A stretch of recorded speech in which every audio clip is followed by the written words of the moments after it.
For several times na nakadaan dito sa Bicol, ngayon lang talaga kami nakabisita sa Cagsawa Ruins Park, and this is one of the most popular tourist destination in Albay Province.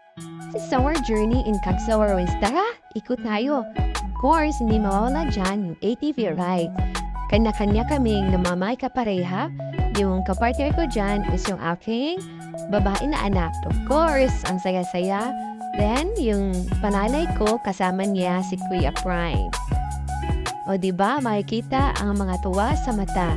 Si tatay naman, kasama niya si mama sa pagtawid sa mga rides dito kasi hindi marunong mag-drive si Mama Nena.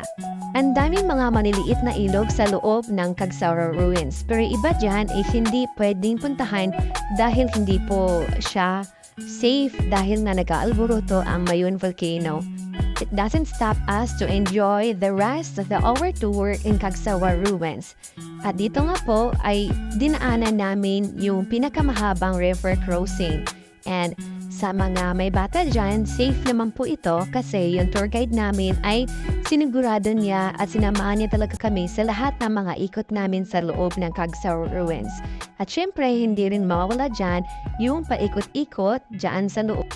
Sa mga nagpaplano umikot, siguraduhin lang talaga nakasuot kayo ng jacket kasi medyo mainit yung panahon.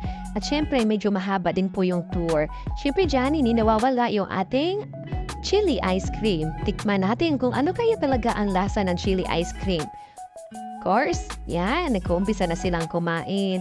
And kahit bata, pwede itong tikman. Syempre, ako din naman, pwedeng hindi tayo dyan tumikim. Ano kaya talaga ang lasa? Masarap kasi medyo maahal talaga siya. Grabe!